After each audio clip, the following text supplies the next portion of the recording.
Hi everybody, my name is Jaden. I'm Yah. I'm Jason. I'm Caden. And we are the Yahoo on the Torah YouTube channel. And we thank you very much for joining us. We are your family, you are our family, and we appreciate you guys. And we are reading an amazing story today, and it is a book that is, I suppose it is probably controversial because there are a lot of people that they don't like this book, and they think it's something that messes with scriptures or something else in that. And I guess the thing is that folks need to be, I guess the easy thing is that folks need to be extremely astute in their understandings. And for those who are babes in the truth, some of the stuff might, be hard to understand or hard to get. But when you read enough of this is without a shadow of a doubt the words of our Messiah. And these are things that if we are called to be followers of our Messiah,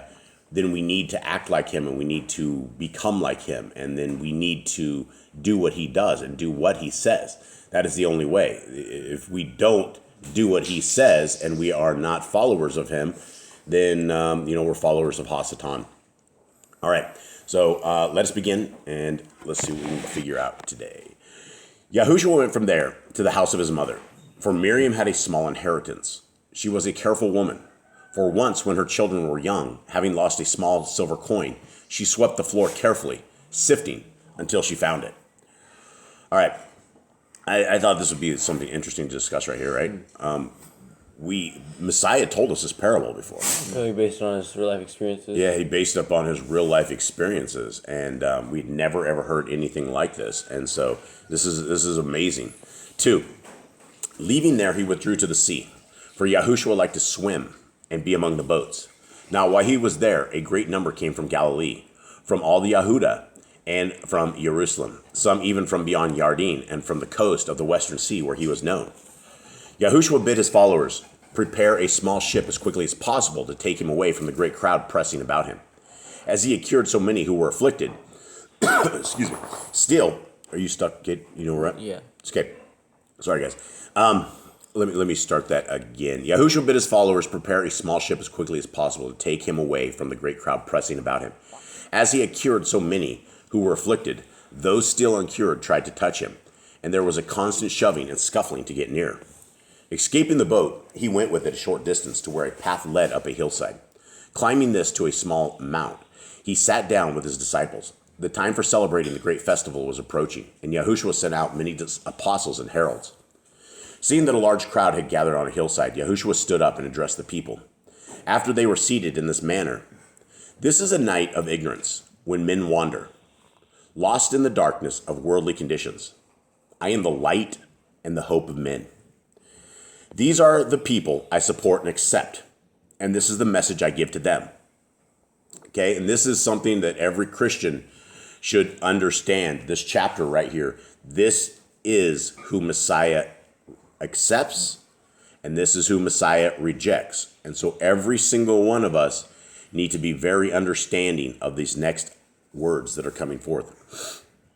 "For I have come to unsheath the sword of the Ruach among men and to lead them forth to fight the battles of Elohim. The sword is the Ruach, even as the body is the sheath. Let your swords be bright and keen for the fray. Be staunch and resolute. And the rule of Elohim will surely sweep all wickedness and evil, all pain and distress from the face of the earth. I accept the oppressed and disinspirited, for they shall inherit glory in the kingdom of the Ruach. I accept those who grieve, for they should not be without a comforter. Is it not written, let the words of Yahuwah be an unquenchable light within you, and they will shorten your days of sorrow? I accept the disinherited, for they shall inherit the earth. Is it not written, the disinherited shall be joyful amid bounty and peace? I accept those who hunger after enlightenment, for they shall be satisfied. Is it not written, the pleasures of the food table sit heavily on the stomach, but wisdom fills the heart with satisfaction and content? I accept the compassionate, for they shall be compensated. Is it not written, he who has compassion builds a fountain of consolation for his time of need? I accept the pure-hearted, for their nature draws them closer to Elohim. Is it not written, He whose hands and heart are clean receives the fullest measure of the power of the Ruach. I accept the peacemakers, for they are truly the heirs of Elohim. Is it not written, "Listen, my children, and I will teach you the ways that are good," causing you to seek for peace and maintain it? I accept those who suffer in the cause of mankind, for on them shall fall the mantle of glory in the kingdom of the Ruach. Is it not written, "When they scorned and abused me, I was strengthened by the Ruach of Yahuwah, and nothing can now dismay me"? I accept those whose motives, when seeking to do good, are misunderstood, for their place in glory is established. Is it not written, "Because they have reviled and slandered you, eternal glory will be granted"? So we've kind of heard this before when you use them out. In a certain way, not like kind of like in a certain way, we have heard all of these, and we're going to hear stuff that we have never ever heard here very shortly. So these are the people right here who are accepted. You know, some of them. One of the things I thought was very interesting is I accept the peacemakers. What are peacemakers? Who make peace? What does that look like? I mean, what does that look like in a world? That's people who are spreading the word. That'd be people spreading the word. That'd be people who are coming to people without like anger. Peacemakers. One thing is somebody calls a peacemaker is a gun. Then somebody brings their peace and their peacemaker. That is not what we are talking about in this case. Peacemakers are people who don't fight with others, right? They do not bring aggression in and around things. They are calm when everybody's yelling at them. They are peaceable when in the midst of other people's adversities, and you're trying to bring peace in that. And there's a tremendous amount of warmongers that are the opposite of peacemakers.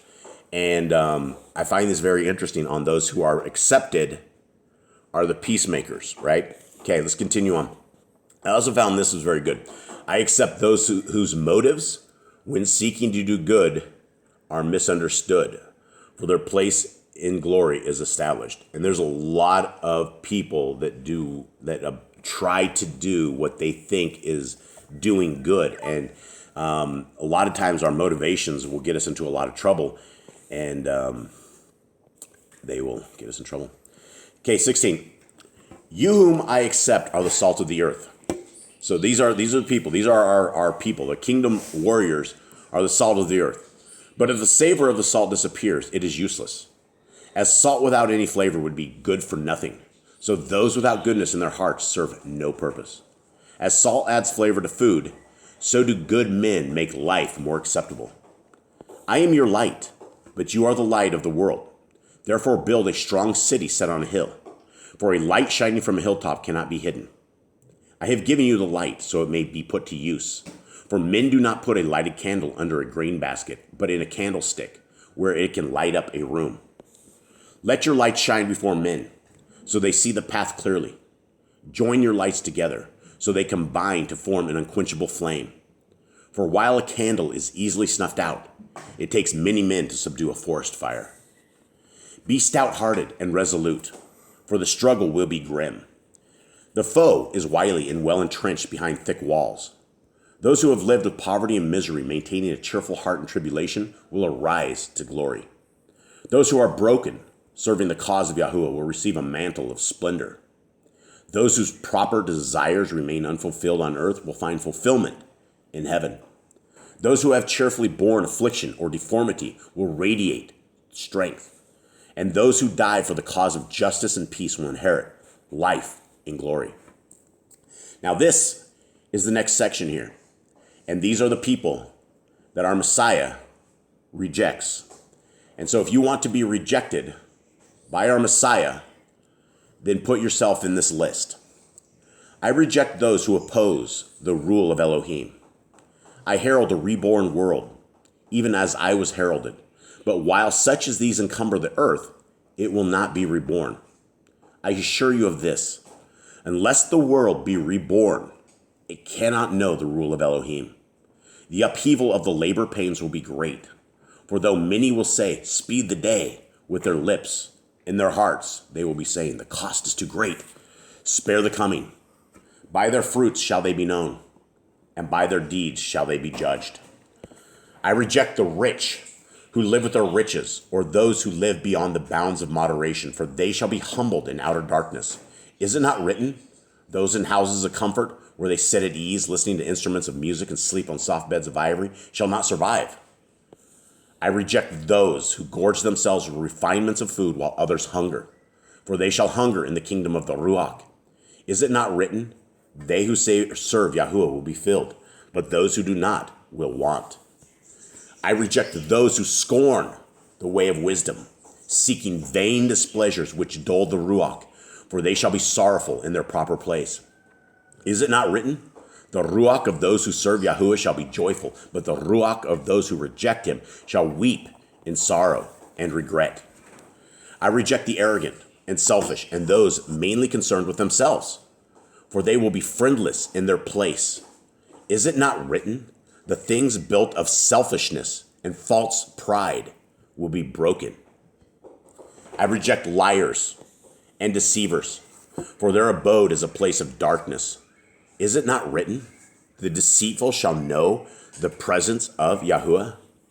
I reject those who encourage ignorance, walking stiff-necked. Their hearts are an unopened book, for they shall not be enlightened. Is it not written, those who shower scorn on the words of others and close their eyes to righteousness shall not receive a righteous reward in their place? What do you guys make of this so far, gentlemen? So starting at like the beginning ones, he was talking about rich people and people who sit there and eat so much that they're gorging themselves, right? Gorging yourself means you're just eating past you're full, right? You're full and you just keep going, and there's people outside your door starving. He's like all the rich people, all the people they're not getting in because they only care about themselves. They never care about who, they never care about anything else. And he's rejecting those who are teaching ignorance, stiff-neckedness. That is modern day Christianity. That is the people who walk against Torah. Because it's, I didn't know that, or if that's true, then God will tell me, or something like that, yep. Right? Everyone says the Holy Spirit will tell me. The entire thing when you talk to a Christian is they claim ignorance. They claim that, we don't. We'll just say we don't know. We never heard from him. That is what ignorance is. And he said, no, that's not how it's going to work, because you're walking stiff-neckedness, and that's what Moses called the Israelites when they were going against the Torah. He's like, you stiff-necked Israelites. Every time they broke the Torah or did some grave sin against Yahuwah, they would call them stiff-necked people. Yeah, and there is a lot of stuff. There's so much in this reading here. He rejects the arrogant and selfish, right? Those mainly concerned with themselves, right? That is hardcore. People need to look in the mirror and understand that we are to be servants of other people. And, arrogance and selfishness is obviously it's a rejection. 27. I reject the fornicators and adulterers and those who seek after lewd pleasures, for they shall go to a place of uncleanness. Is it not written, only they who are clean can come into the presence of Yahuwah? So this is a huge message for people into pornography. If you're an adulterer, if you are into pornography, if you are destroying your soul because you have opened your eyes, and the eyes are the opening visions of the soul, you're destroying it. You're going to be rejected. Guys, that simple act of living in adultery and pornography and living in that kind of evil, Messiah says he's going to reject you. There's a lot of this, and if you look at the Christian religion, it's all like, it's grace, it's grace. We're all going to get in. Everybody raise your hand. Let's all sing Kumbaya. The rapture's coming. Eat your pork. We're on our way out, right?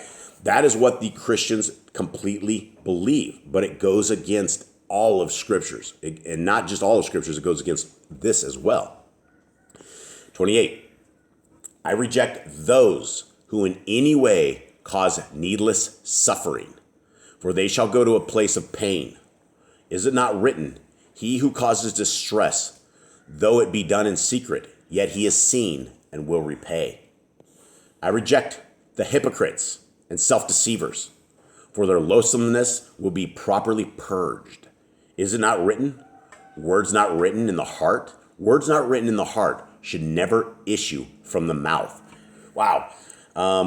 That is what, I've been talking to all of us for a very long time, that the evil of our speak only comes out when we open our mouth. We can have these thoughts. We can be I guess, evil and think things, but when we say them, we bring the evil to fruition, and causes unknown damage to people. Simply by running our mouths, it will hurt people.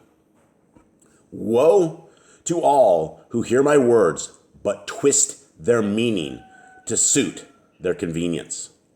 Okay, that reminds me right there of all food has been made clean. Jesus just made all food clean. We can now eat pork, we can eat lobster and shrimp, we can eat roadkill, we can eat a human corpse if we so like, because all food has been made clean. That is what Messiah is talking about, twisting their meaning to suit their convenience. If a man says he is with me, but does not abide by my teachings, then he is a hypocrite. If he says, but I live in circumstances where this does not apply, he is a liar. Far better that such as these say, we are against you.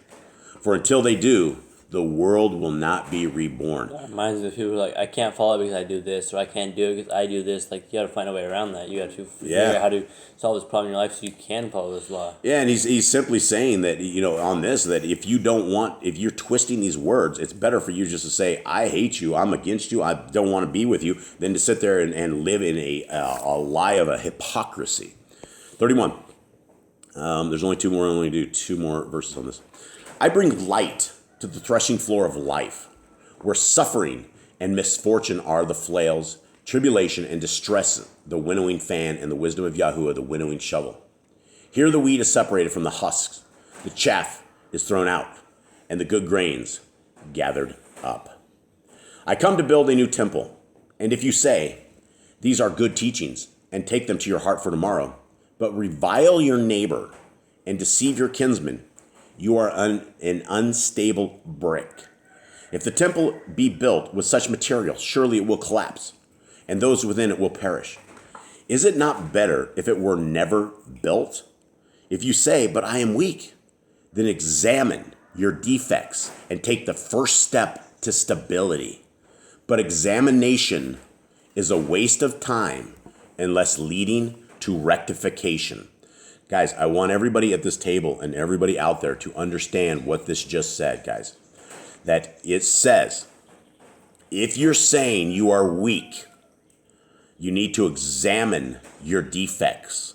If you have the ability to look at yourself and say, I'm lacking here, or I don't have this all the way, or I have a problem, or say, for instance, every single day, we yell at each other every single day, and we decided that, hey, we don't want to yell at each other anymore. We want to find peace, right? So we sit down and we examine why it is that we are having these conflicts, right? If we examine this, and unless we rectify it, then we're wasting our time, right? Unless we can come to a rectification of the problem and understanding of it, then it does us no good.